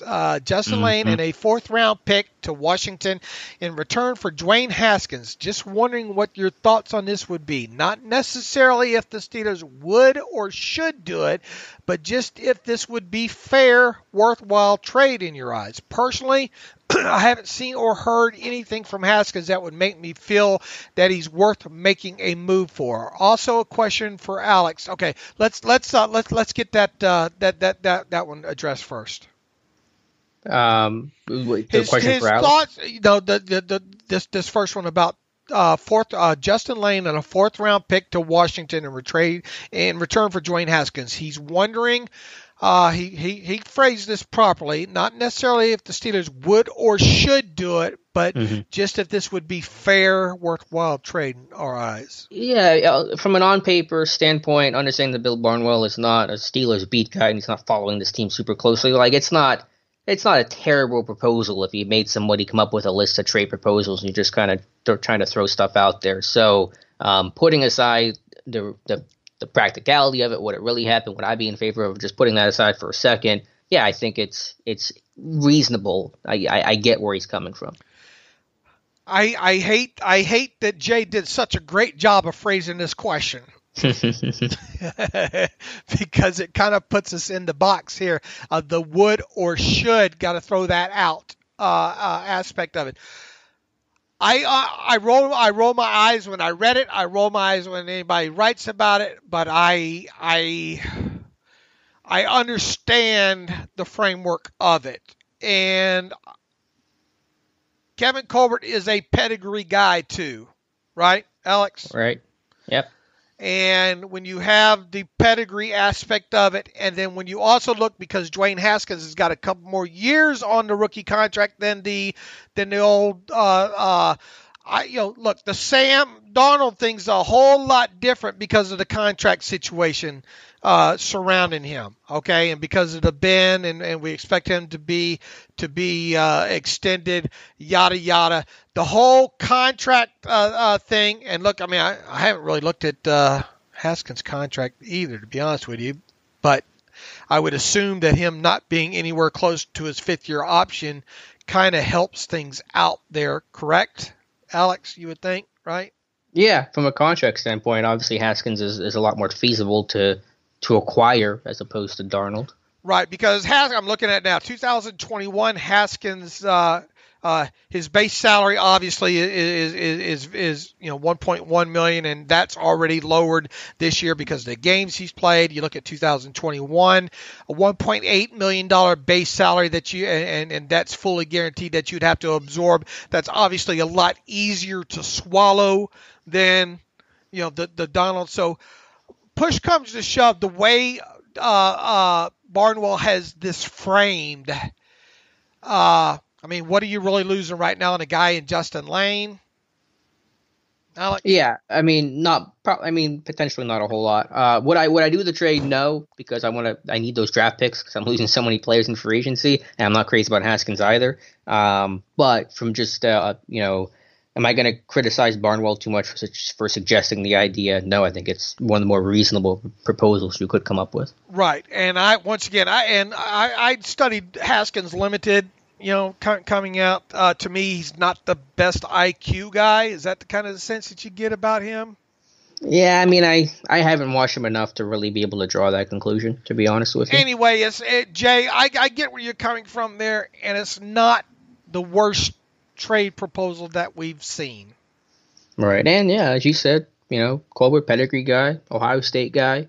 I mean, you could do worse than talking about quarterbacks coming to Pittsburgh. Right. And people have done worse talking about quarterbacks coming to Pittsburgh. Right. Neither one of us is beating a drum for it, though, right? No, I think we're both now confirmed Haskins to Pittsburgh. Oh, okay. Advocates. Yeah. There you go. Also, this question is for Alex. Having grown up in Tionesta, about 35 to 45 minutes from Clarion, I spent a fair amount of time in and around Clarion area. Knowing that you're a Clarion alum, I was just wondering what bar or restaurant you missed the most. Toby Hill, Captain Loomis, Bob's Sub, etc. As always, thanks for the great work. I've probably been to more bars in Clarion than Alex has been. And I have not been to any bars in Clarion. Yeah. Well, that you're aware of. That I'm aware of. That I remember. Things like Clarion, Mississippi that maybe you've been to. Oh, well, that's a good point. That is a good point. And I believe I have been in Clarion, Mississippi. There you go. Toby Hill just shut down, unfortunately. Really unfortunate. I think maybe they're going to try to reopen, but that sucks. Bob Subs was definitely the go-to. I mean, that's not a bar, but I would go to – where would I go to? Vinny's. I mean, everyone did this for Clarion. They went to Vinny's until midnight, then they went to Loomis, and so I didn't go out very often, but when I did go, I very, very, very rarely went to Toby Hill, but Vinny's usually, which is super small, super cramped, and then Loomis from midnight till like closing. So that was my trek. What's your adult beverage of choice, Alex? Water. None. I'm what did David O call me? A teetotaler? I think that's the word for it. Called me that a while back, but that was a good DD. You never have drink, have you? No, I haven't. Have you drank? No? No, I haven't. I'm weird. God bless you. Don't start. I did enough for me, you, probably your extended family. I take you at your word. Yeah, don't stay away from the demon juice there. Thanks, JG. I don't think I've recognized that email address either before there. Let's see. Also, Clarion is like shutting down. By the way, they're like going to merge with 3 other schools. So goodbye, Clarion. Basically. Really? I mean, it's not confirmed, but the proposal is they're going to merge with, I forget the schools, but there's a lot of contraction because of enrollment issues and then COVID and everything. So, yeah, really unfortunate. So your alma mater might not be your alma mater anymore? Is that what you're saying? Yeah, I don't know how they're going to do it exactly, if the campus will still exist. This came across yesterday, their proposal, but that does kind of suck a little bit. Yeah, and you got them college loans about done, don't you? They're done. They're gone. Sally Mae's been kicked out. Holy moly, how did you manage that? Yeah, well, having a job helps. Thank you for that. Yeah, vloggers don't make nothing. Yeah, they tell me. Yeah, good for you. God bless you too. Not a lot of people can say that. And you've never really had a job since you've come out of college, have you? I mean, this counts as a job, but yeah. I've done odds and ends. I was worked at my buddy's HVAC business and was the worst employee there because I didn't know what I was doing. But yeah, in terms of actual jobs, this is the one. Yeah, that's Uncle Dave has taken care of you, hadn't he? Yes, he has. Thank you, Uncle Dave. But no, that's quite an accomplishment there. When did you graduate? 2015. So 5 years there, paid off. And what was your major? Did they? I didn't know they taught all 22 there. All 22 was a major. What was your major? I wish. Communications with a concentration in broadcasting. And you get stuck having to communicate with me. I'm not touching that one. They ought to give you a damn diploma for that, right? Yeah, I've upgraded to a master's. There you go. This might come as a surprise, but I have no communications degree. You're not going to touch that one, are you? I try to set you up to not. You should go back to school. How about Dave goes back to school? That'd be a good. Oh, series. Lord. Can you imagine someone having to follow me around? That would be a reality series on several levels. If you could go to a college, what college would you go to? If you could pick one. Oh, Lord. UNLV, stay local. I don't know how close UNLV is to you. But. Yeah, I mean, it's fairly close and all. I would want to go for, you know why I would want to go to learn English. Okay. Finally, I would like to be able to probably write better. So I'd like to go for the English aspect, and I would like to go for the statistics. Not none of that deep. Make sure you get the trajectory of the rocket into the Earth's atmosphere. Just some minor statistics kind of stuff, and then anything of the I would like to kind of anything of the computer related kind of stuff. You can do a sports business thing. I think you do well with that. That kind of stuff there. I don't suppose I obviously I could probably teach the cap, right? Oh, for sure, yeah. And some advanced football analytics, but I'm a lost cause now, Alex. I don't think I would do very well in school. And I would do just as well in college as I did probably I think I went to 3 classes. You did have a cameo in Animal House, though. I think I saw you back there. Okay, yeah. I was good at the other things that go along with outside of college there. All right, enough of that. Chris writes in, but no, all seriousness, congratulations on that. It's a huge achievement on your part that I don't think a lot of listeners are aware of there. So, Chris Schrader writes in, gents, hope you are both well and healthy. Keep up the good work. Question: to my knowledge, offenses haven't been called for holding on the Steelers' defensive front this season. That's another good analysis from Chris there. Are you able to see holding on the all-22? Oh yeah. If so, are our guys getting held? Yeah. They just haven't been called yet. Could this be why teams are converting on long third down drives? It's not the only reason. This stuff usually tends to balance out, though, I think, as the season rolls on. I think aren't overall holding calls on the lower end so far this year across the NFL, Alex? I believe so, certainly with Pittsburgh. I've gotten this question 3 or 4 times. There have been some calls missed, but as you said, I think it all comes out in the wash by season's end. Yeah, I mean, there's a couple of times where TJ looked like he was tackled or Bud or whatnot. Boy, Bud just sometimes speed to power. Boy, that Watt sack. I don't think we talked enough about the sacks that happened in that Eagles game. Maybe because there's so many of them, we could get 5 or 6 a week. It seems like there. That sack that TJ had, boy, he owes Bud a cold drink on that one. Bud does a great job, speed to power, pushing the tackle back into Wentz's lap, and Wentz has to escape to Bud's side. Sack for Bud Dupree. Tuitt's just playing out of his mind right now. Last couple games, right? Yeah, someone said the other day, like, Tuitt's not playing well. The stats aren't good. I'm like, man, what are you watching? He's got, 3 sacks this year. He's got a great pressure rate. His hips are so good. I've never seen a defensive lineman in Pittsburgh, at least. Yeah, really good hips. Nice swim. That swim and clear with him. Yeah, he's having a really good year. It's pretty bad right now where Cameron Hayward might be the least productive guy on your entire defensive front right now. And no, that's not a shot. We're not disappointed. I'm sure this will get twisted on us hating Cameron Hayward. By the way, we're donating. Steelers Depot is giving $100 for every sack that Cameron Hayward registers this year to the Hayward House Foundation. I don't think we toot. I toot my own horn quite a bit, but I don't think we toot our own horn of the things that we do, Alex, you and I. That's one thing that Steelers Depot is doing. So Hayward House, get over there, make sure you're supporting that foundation. Well, credit to you. I mean, that was your idea, and right. I fully support it. But hopefully some more Cam Hayward sacks and some more donations to the Hayward House. Yeah, and look, I mean, we'll half a sack. We'll bend the rules on that. He's got 1.5 sacks, right? Yep, 1.5. All right, so let's root for Cameron Hayward to get a couple of sacks there. Let's see. I think we got through this email for Chris, and let's see if we can maybe find one more here. Good questions. We're getting a lot better questions here, except for us hating on Minkah.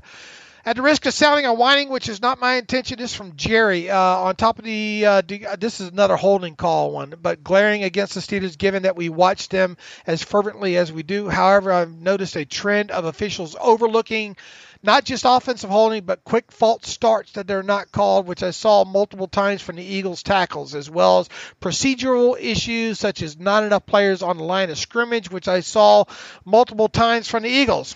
I'm not sure I saw those plays. There was even one point which I'm pretty sure I saw in a hurry-up situation from the Eagles that the receiver reset himself and actually lined up forward of the ball that also was not called. I'm wondering if the course of your coach's tape review, you're seeing these things away. I don't remember seeing any of that, Alex. I think I did see something like that once. I remember on the play with Jalen Hurts where he was in a quarterback where like Jason Kelsey was trying to get set and barely got set and was lined up over the ball basically because he was split out wide very unconventionally. So I've seen a little bit of that, but again, it all comes out in the wash. The Steelers have not been called for a lot of penalties, their O-line this year either, so it's kind of getting both ways. And again, I think they all kind of normalize and come out in the wash by season's end. Jerry, you go through the all 22, man, and you're trying to watch for so many different things, and you go back through and you see, like something the Terrell Edmonds run stop on one of those plays. I missed that. What a great fill that was on one of those Miles Sanders runs.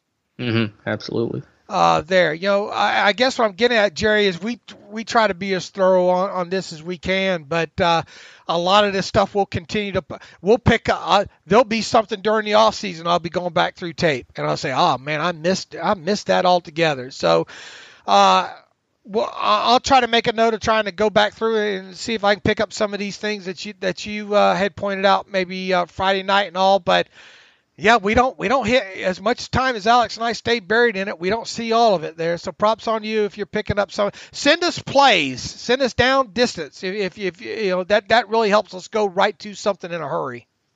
Yeah, absolutely. All right, Alex, I think we hit this up pretty good here. What do you think? Yeah, really good show today. We will be back Monday, hopefully talking about a 5-0 Steelers team. But either way, we'll be here to cover it.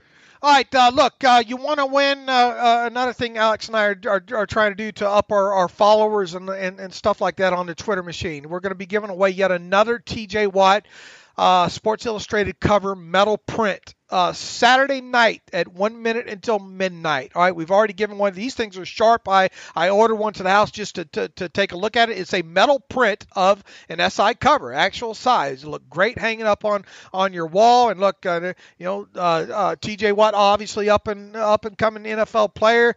You want to win this for free. I'm sure several of you do. You want to go online and find a tweet. It's pinned at the top of my Twitter feed at Steelers Depot.